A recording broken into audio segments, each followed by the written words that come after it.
गुरु श्री राधे। देखो अभी बारात है, भगवान के विवाह चल रहे हैं और विवाह के बाद फिर भगवान के भक्त की कथा सुनाएंगे। तो अब ये कौन सा विवाह है गए हो? तो भूल गए, 5वां है। अब भगवान का छठा विवाह, वो भी मध्य प्रदेश में हुआ, पर आज उसको छत्तीसगढ़ कहते हैं। क्या कहते हैं? छत्तीसगढ़। दक्षिण, पहले छत्तीसगढ़, मध्य प्रदेश का जो हिस्सा छत्तीसगढ़ है उसका नाम था दक्षिण कौशल, क्योंकि वो भाग दक्षिण में है, पश्चिम के दक्षिण में है, तो छत्तीसगढ़ को दक्षिण कौशल है। वहां के परम धार्मिक राजा प्रजा को पुत्र के रूप में स्नेह करने वाले, उनका नाम था नग्नजित। उनके यहाँ साक्षात धर्म ने बैल के रूप में अवतार लिया था, 7 बैलों के रूप में। कितने? 7 बैलों के रूप में धर्म ने अवतार लिया था। ऐसा धर्मात्मा राजा था जिसके यहाँ धर्म भी बैल के रूप में अवतार रहते थे। उनकी जो पुत्री थी सत्या, वो सुंदर तो थी, सुंदरता के साथ बलशाली भी थी। एक बार उन्होंने क्या देखा कि सत्या ने 7 बैलों को एक साथ बांध दिया, और वे धर्म रूपी बैल ऐसे थे प्रभु कि अगर किसी वीर की खुशबू सूंघ ले योद्धा की तो उसको वहीं मार दे, इतने शक्तिशाली थे। तो उन्होंने कहा कि इतने ही शक्तिशालियों से मेरी पुत्री ने हल बांध दिया, तो इसका विवाह भी एक शक्तिशाली के साथ होना चाहिए। जैसी पुत्री पढ़ी लिखी हो तो लड़का भी अपन पढ़ा लिखा ढूंढते कि भाई हमारी बेटी पढ़ी लिखी है, अगर दामाद पढ़ा लिखा मिल जाए तो बहुत अच्छा है।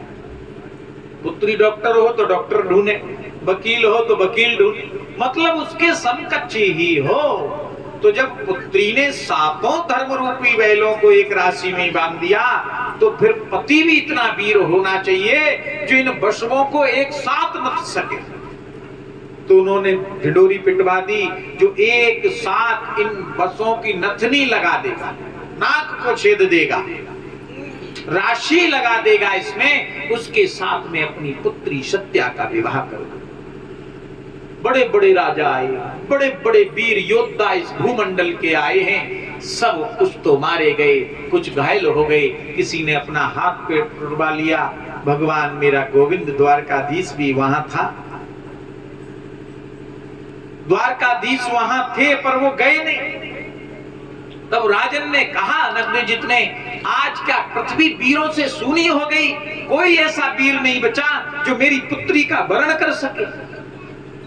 बलराम ने कही, हम बैठे हैं। बोले दादा तुम नहीं, हमें जाने दो, ये ठेका हमारा है।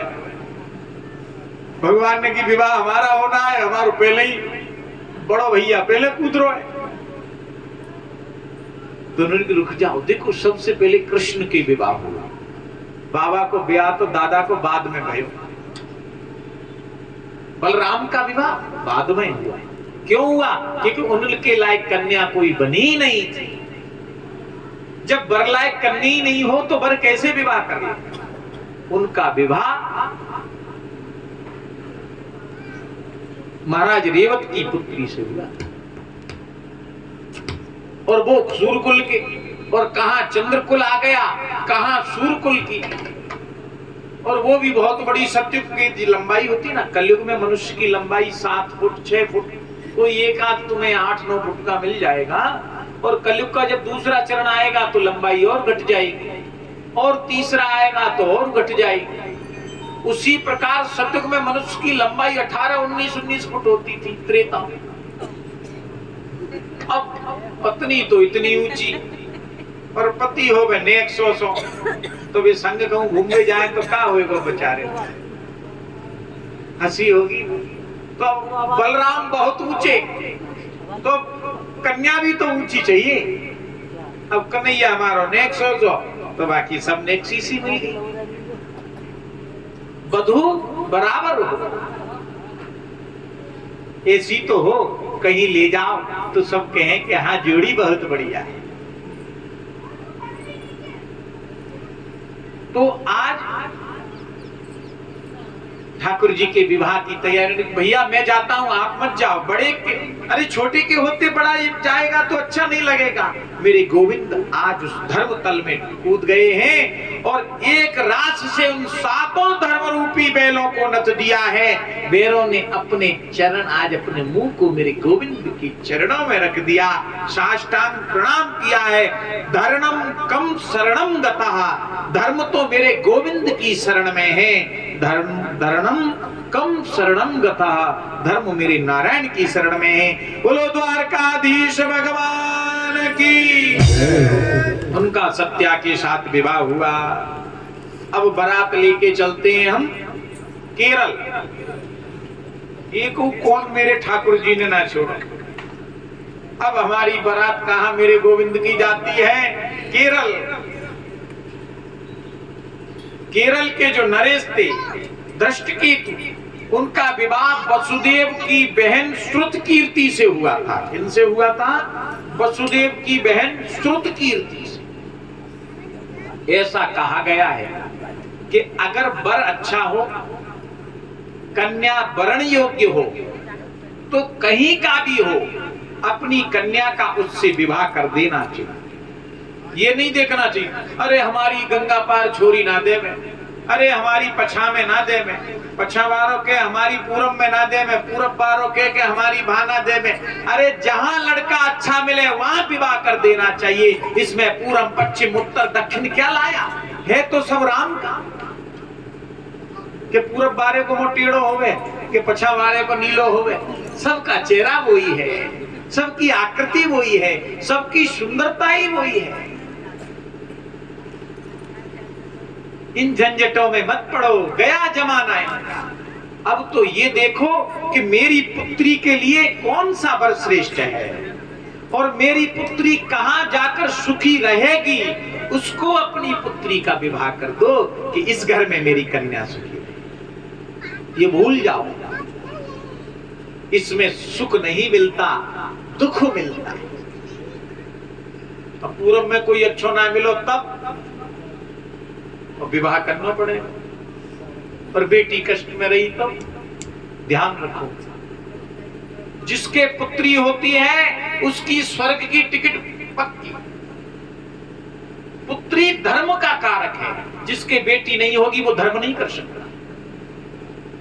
ये कर सकता है। अब यहां मिसाल है, उमेश मिश्रा जी ने छोरी को ब्याह करो कथा है गई, तो छोरी गई और धर्म कराई दियो। अब छोरा क्या कराएगा जी? ठाकुर जी जा है? तो पुत्री धर्म का कारक है कि नहीं है? तो चीला हमारो है, जाए वो इतने होते ना। बोल भागवत भगवान की। तो आज केरल बारात गई है। श्रुतकीर्ति के 5 पुत्र थे और एक पुत्री थी, उनका नाम था भद्रा।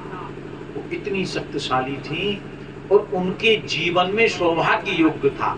सौभाग्य योग का तात्पर्य जो इस कन्या से विवाह करेगा वो मृत्यु को प्राप्त नहीं होगा। सौभाग्य योग कहते हैं जिसको। ऐसी कन्या अरबों में एक बनती है जो मृत्यु को जीतती है, उससे कहते हैं अजया। शास्त्र में उस कन्या को कहा जाता है अजया। ऐसी कन्या कभी कभी 4 युग बीत जाने के बाद एक बार जन्मती है। बड़े बड़े राजा, बड़े बड़े देवता आज उन पर प्रस्ताव लेके आते थे कि अपनी कन्या का विवाह हमसे कर दो, जितना दहेज उल्टा लो ले लो। पर उन्होंने किसी को पसंद नहीं किया, वो मेरे कृष्ण से प्रेम करती थी। उनकी माता ने कहा कि बेटी बता तेरे लायक कौन सा वर बना है? बोली मां मैं तो ये चाहती हूँ मेरा विवाह वसुदेव नंदन से हो जाए। नंद के लाला से अगर मेरा विवाह कर दोगी तो मेरा जीवन सुख में जाएगा, वो मेरे अनुरूप है। उनको बड़ा अच्छा लगा, क्योंकि अब बेटी भी जा रही है तो उन्हीं के परिवार में है। उल्टा वसुदेव की बहन श्रुतकीर्ति, वसुदेव ने तो वहां छोरी दी थी, अपनी बहन दी, और आज फिर उनकी छोरी वसुदेव के परिवार में जा रही है। अब इसमें ऊंचा नीचा कहां रहा बताओ? तभी तो हम कहते हैं जो कन्या देता है वो बड़ा होता है और जो कन्या लेता है वो छोटा होता है। तो ऊंचे कुल का कौन हुआ? जिसने तुमको कन्या दी। देने वाले का हाथ यूं और लेने वाले का यूं। इसमें ऊंचा कौन सा है? देने वाला है। तो ये दिमाग से निकाल देना, जिसने आपके कुल की उन्नति की है वो श्रेष्ठ है, उसको कभी नीचा मत समझो। तो आज उनका गोविंद से विवाह किया गया। बोलो द्वारकाधीश भगवान की जय। अब आगे गोविंद की भद्र नरेश में हुआ। कर्नाटक गए हैं आज, सीधे केरल से कर्नाटक बारात पहुंची है। वहां वृद्धसेन नाम के एक राजा थे, बड़े धर्मात्म थे। उनकी एक पुत्री थी जिसका नाम था लक्ष्मणा, और वो बहुत सुंदर थी। इंद्र आदि देवता उनसे विवाह का प्रस्ताव लेकर आते थे। इतनी सुंदर थी कि देवलोक में भी, मृत्युलोक की तो बात ही अलग है, देवलोक में भी उनके बराबर कोई सुंदर नहीं था। लक्ष्मी के बाद उन्हीं का नंबर था। तो प्रस्ताव लेकर आते थे कि हमारा विवाह इनसे कर दो, पर वो सबसे मना कर देते। उनके पिता ने कहा, बेटा तू विवाह करेगी कि नहीं? इतने इंद्र आदि देवता, वरुण आदि देवता आज कह रहे हैं कि इस कन्या को हमको दे दो, हम इनसे विवाह करेंगे, इससे श्रेष्ठ वर कहां मिलेगा? बोले, पिता आप इन देवताओं के स्वभाव को जानते हैं। आप जब समुद्र से लक्ष्मी जी निकली थी, उसके पीछे पीछे ये सब भगे थे विवाह करने के लिए। जिनका त्याग लक्ष्मी ने कर दिया हो वो विवाह करने योग्य है या नहीं? जिनका त्याग लक्ष्मी कर दे तो उनसे विवाह करोगे क्या? जिनका लक्ष्मी ने त्याग कर दिया, नारायण को अपना लिया, सब देवताओं को त्याग कर दिया। तो ये तो इनका देवों का स्वभाव ही चंचल है।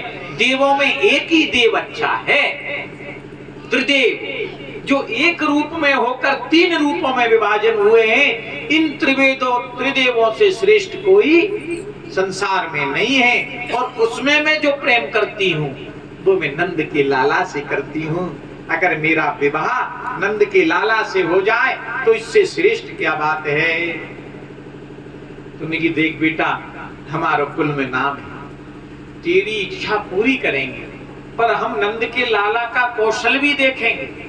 तो उन्होंने एक प्रतिज्ञा करी। एक तीर मक्ष ऊपर बांध दी, नीचे पानी का पात्र, जल के पात्र में देखकर आंख बंद कर एक बार देख लो, फिर आपकी आंख बांधी, पट्टी बांधी जाएंगी, फिर आपको तीर चलाना है। एक तीर में उसके दो टुकड़े हो जाए। तो देखो वहां ऐसे ऐसे वीर आए थे, कर्ण भी आए थे, अर्जुन भी आए थे, बड़े बड़े योद्धा आए हैं। अर्जुन भी उठा है, सबने प्रयास कर लिया है। जब कर्ण उठा है, कर्ण ने प्रयास किया तो मछली में तो तीर हो गया, पर उसके दो टुकड़े नहीं हुए। मेरे गोविंद उठे हैं, उन्होंने ना जल की तरफ देखा ना कहीं देखा, उठाया, प्रत्यंचा चढ़ाई है, घुमा दिया है, और मछली के दो टुकड़े हो गए। बोलो द्वारकाधीश भगवान की। उनका उनसे विवाह हो गया। कितने हो गए? 8।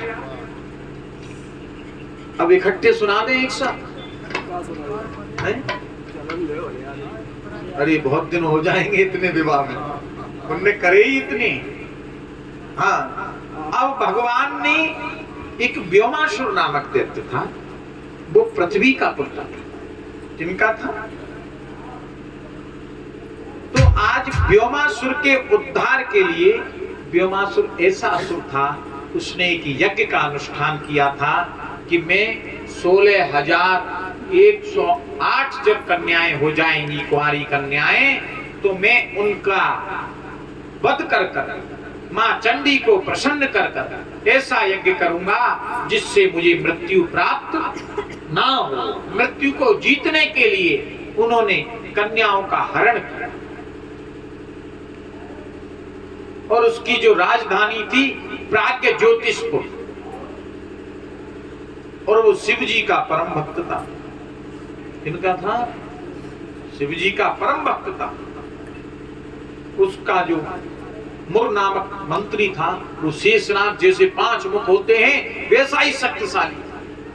अब शिव जी को चेला होगा तो कमजोर तो होगा नहीं। और उसका दूसरा नाम हम लेते हैं बाणासुर।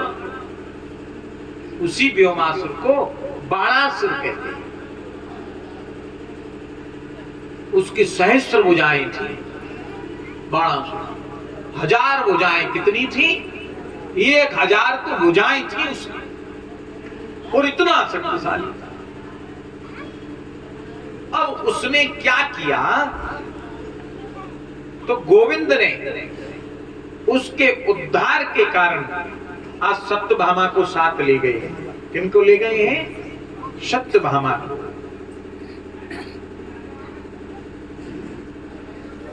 और देखो सत्यभामा को साथ ले गए, उससे युद्ध होने लगा। भयंकर युद्ध हुआ। उसके सब हाथ सब काट दिए हैं। अब उन्होंने पहले ही पृथ्वी ने वरदान ले लिया था जब ये बाणासुर पैदा हुआ था कि महाराज मेरा राक्षस तो पैदा हो गया है, आप इसका वध नहीं करेंगे। बोले देवी नहीं करूंगा, जब तक आप नहीं कहेंगी मैं आपके पुत्र को नहीं मारूंगा। जब इतना विकराल का युद्ध हुआ तो सत्यभामा घबरा गई। बोले प्रभु अब इसको मारो, अब बहुत हो गया। जैसे ही सत्यभामा ने कहा है मेरे गोविंद ने इच्छा अनुसार उसका वध कर दिया है। बोलो बाणासुर उत्तार द्वारकाधीश की। पृथ्वी उसके धड़ को लेकर प्रकट हो गई, गोविंद की वंदना करने न गई।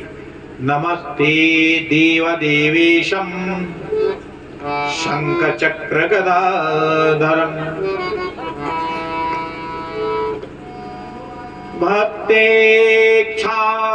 भक्तेक्षादरूपाय परमात्मनं नमोस्तुते। भक्तों की इच्छा पूरी करने वाले हे परमात्मा मैं आपको नमस्कार करती हूँ। नमः पंकजनाभाय, नमः पंकजमालिनी, नमः पंकजनेत्राय, नमस्ते पंकजाद्रै। कमल का पर्यायवाची पंकज है कि नहीं है? हे कमल नेत्र आपको प्रणाम है, नमस्ते पंकजाद्रे।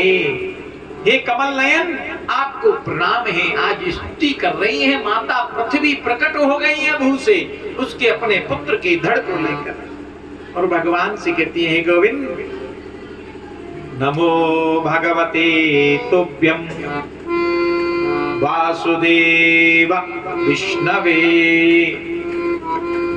हे वासुदेव, हे भगवान विष्णु के रूप मैं आपको प्रणाम करती हूँ। मेरे पुत्र को क्षमा कर, इसका उद्धार कर दिया, कोई बात नहीं है। हे प्रभु आपने मेरी बात रख ली, उसके लिए आपको धन्यवाद है। और वहां से 16,000 जो कुंवारी कन्याएं थी उनको उस कैद से छुड़ाया। अब उनको छुड़ा लिया और गोविंद ने कहा जाओ अपने अपने घर। कहा जाओ? अपने अपने घर जाओ,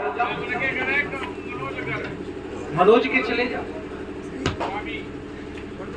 अपने अपने घर जाओ। बोले हे गोविंद हमें हरण हुए 5 साल हो गई, किसी को 8 वर्ष हो गई, किसी को 10 वर्ष हो गई, किसी को 15 वर्ष हो गई, किसी को 2 वर्ष हो गई। जब हमारा हरण हो गया अब हमको अपनाएगा कौन? हमसे कोई विवाह भी नहीं करेगा, क्योंकि हमने पर पुरुष की कैद में रहे हैं, कौन हमसे विवाह करेगा? अब तो आपने हमारा उद्धार किया, ये उद्धारक हमें तो अपने चरणों की दासी बना लो गोविंद। हमें तो हे नंदनंदन हमें किसी कोन में डाल देना अपने महल में, हम तो वहीं अपना जीवन बिता लेंगे। जिसको आप मिल जाएं उसे फिर संसार की किस पुरुष की जरूरत है? जिसको पुराण पुरुष के दर्शन हो जाएं उसे किसी पुरुष की जरूरत नहीं। संसार में पुरुष कुछ है ही नहीं, संसार में एक ही तत्व है, स्त्री तत्व। पुरुष तत्व है ही नहीं संसार। पता है जब वृंदावन में मीरा जी गोविंद से मिलने गई तो वृंदावन के महान संत हुए नावादास, प्रसिद्ध संत हुए श्रीधाम वृंदावन, और मीरा जी के जमाने में थे। कहते ना मीरा ऐसी भई श्याम की दीवानी कि ब्रज की कहानी।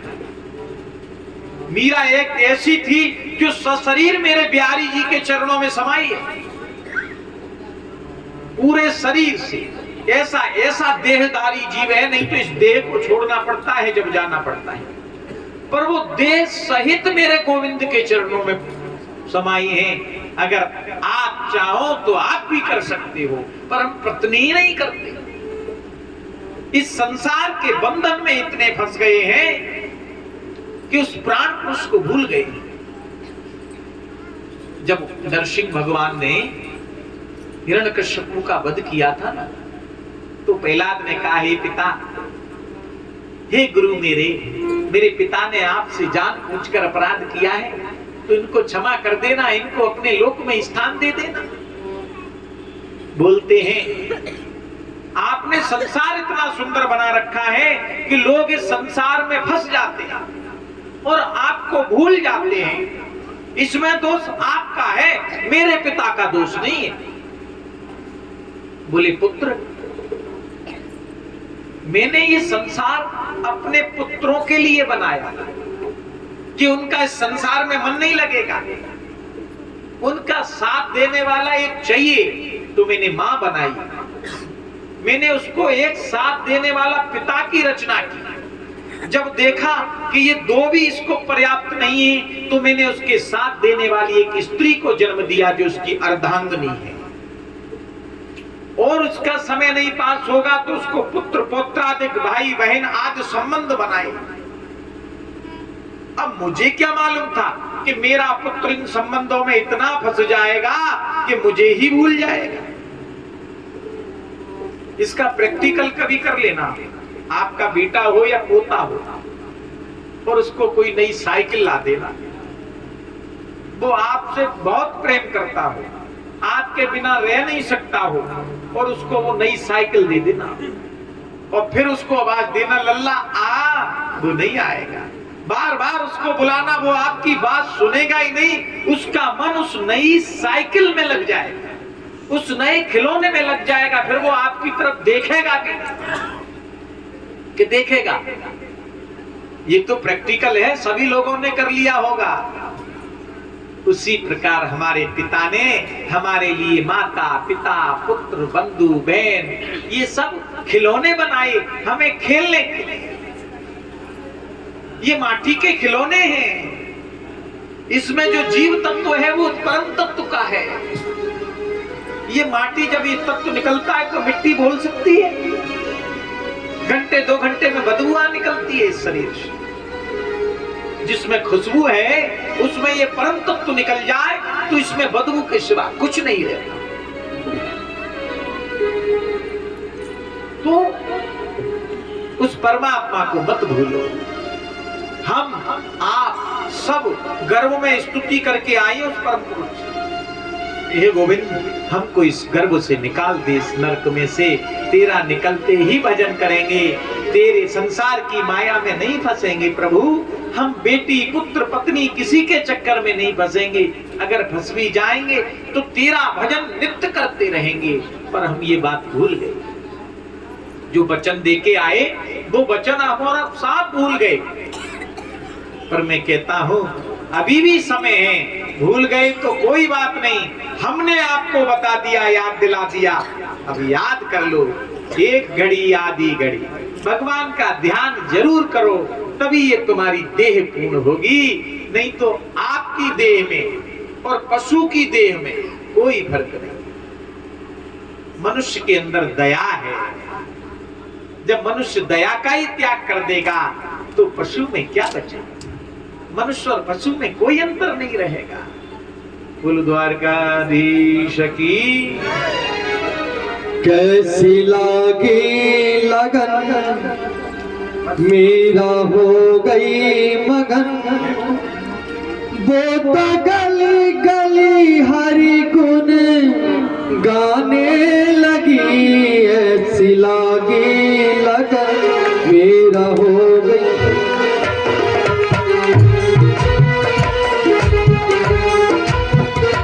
ऐसी लागी लगन मेरा हो गई मगन वो तो गली गली हरि गुण गाने लगी, बहनों में पली जो बने चली, बहनों में पली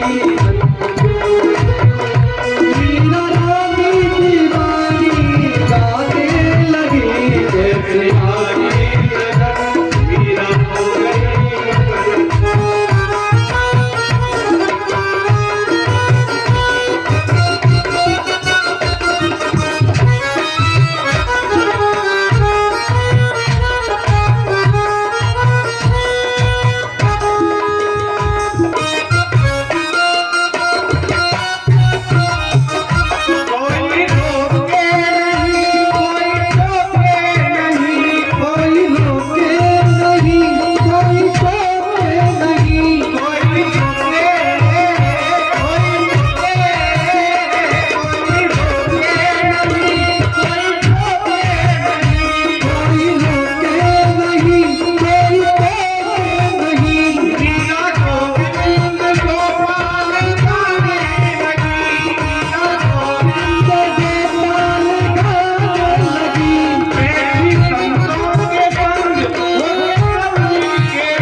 बोल सुदामा जी महाराज की जय।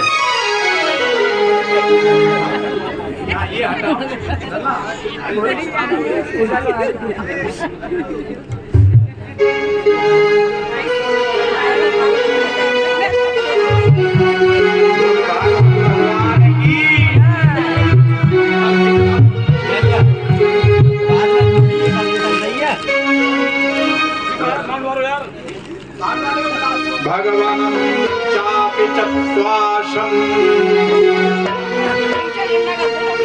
मधुसूदनं महात्मनं दीनहीनात्मनं कृष्ण सखा मित्र प्रचोदितम्। हे परीक्षित, मैं आपको भगवान के ऐसे परम पवित्र भक्त की कथा